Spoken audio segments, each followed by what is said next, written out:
सरस्वती की उपस्थिति में बरघाट विधानसभा में आयोजित इस महत्वपूर्ण बैठक में उपस्थित बरघाट के लोकप्रिय पूर्व विधायक, जुझारू विधायक और ऑल टाइम अवेलेबल विधायक अर्जुन सिंह काकोड़िया जी,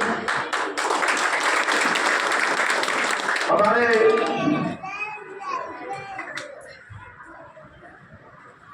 संबंधी प्रत्याशी सम्राट सिंह सरस्वत जी, वसी भाई, बालाघाट से हमारे बीच रेल संघर्ष समिति के अध्यक्ष और कांग्रेस के वरिष्ठ नेता भाई अनूप सिंह बैस जी, मेरे बड़े भाई इंदर जैन जी, बालाघाट जिला कांग्रेस कमेटी के कार्यवाहक अध्यक्ष भाई राजा सोनी जी, यहाँ उपस्थित हमारे प्रदेश गोमुख एवं घुमक्कर जाति प्रकोष्ठ के मध्य प्रदेश के अध्यक्ष भाई देवी सिंह चौहान जी, ब्लॉक कांग्रेस कमेटी गंगेरवा के अध्यक्ष भाई साहब, जितने भी भारतीय जनता पार्टी या फासिस्टवादी ताकतों के खिलाफ जितनी भी पार्टियां हैं, जितनी भी उनके खिलाफ विचार धारा की पार्टियां हैं, वो सब मिलकर भारतीय जनता पार्टी के खिलाफ इस बार चुनाव लड़ रही।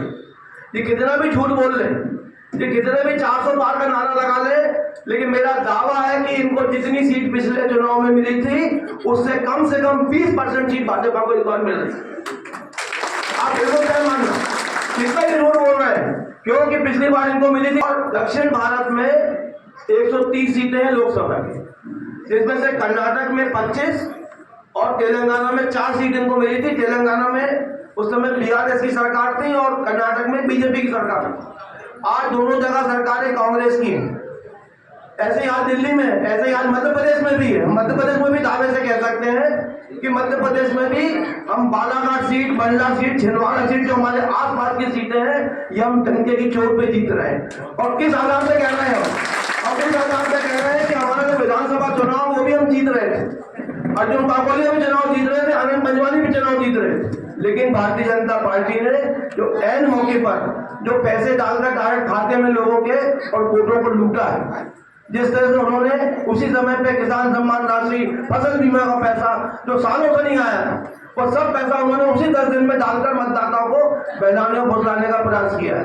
और जब आप लोग अच्छे से मालूम, जितने भी बरघाट की हमारी महिलाओं में कांग्रेस से कार्यकर्ता है कि कांग्रेस ने ही नारी सम्मान योजना लेकर आई थी कि हम अपनी महिलाओं को 1000 रुपये महीना देंगे, लेकिन भारतीय जनता पार्टी क्योंकि सत्ता में थी, उन्होंने 1250 कह दिया और कह दिया कि 1250 से हम 3000 रुपये तक देंगे, लेकिन 1250 से 1251 हुए क्या आज तक हुए क्या? जैसे माननीय कमलनाथ जी ने जो हमारी निराश्रित पेंशन थी वो 300 रुपये से 600 रुपये की थी। जैसी सरकार बनी थी उन्होंने निराश्रित वृद्धावस्था पेंशन 300 रुपये से 600 रुपये की थी। उनका वादा था कि हम 1000 रुपये तक ले जाएंगे, लेकिन भारतीय जनता पार्टी की सरकार उसके बाद 4 साल रही, लेकिन 600 रुपये में 10 रुपये जोड़ी क्या? आज तो उतने दे रही 610 रुपये, 600 मिल रहे सबको। तो ये ऐसी सरकारें हैं जिन्होंने आज तक पार्टी के लिए कुछ नहीं किया। सबसे पहली बार जब चुनाव आया, जैसे ये तो पैसे डायरेक्ट जा ही रहे थे, लेकिन फिर आ गए मोदी जी गारंटी लेकर सिवनी में सभा किए कि ये मोदी की गारंटी है कि मैं गेहूं 2700 रुपये में और धान 2100 रुपये में खरीदूंगा। बोला था कि नहीं बोला था? बोला था। उसी समय धान खरीदी चल रही थी, किसी को 3100 रुपये मिले क्या उन्होंने बात की कि हम आपको भावांतर देंगे इसका? बोले था वो तो चुनाव के समय की बात है, गेहूं में देंगे। अब गेहूं 2700 रुपये खरीदने की बात आ रही है, गेहूं कितने में खरीद रहे हैं? 2275 रुपये में, और वहां भी बहुत से तुमको 2275 के पैसे मिल रहे हैं, बोनस का पता नहीं। इसी तरह से लाडली बहना में पहले सबके नाम जोड़ दिए।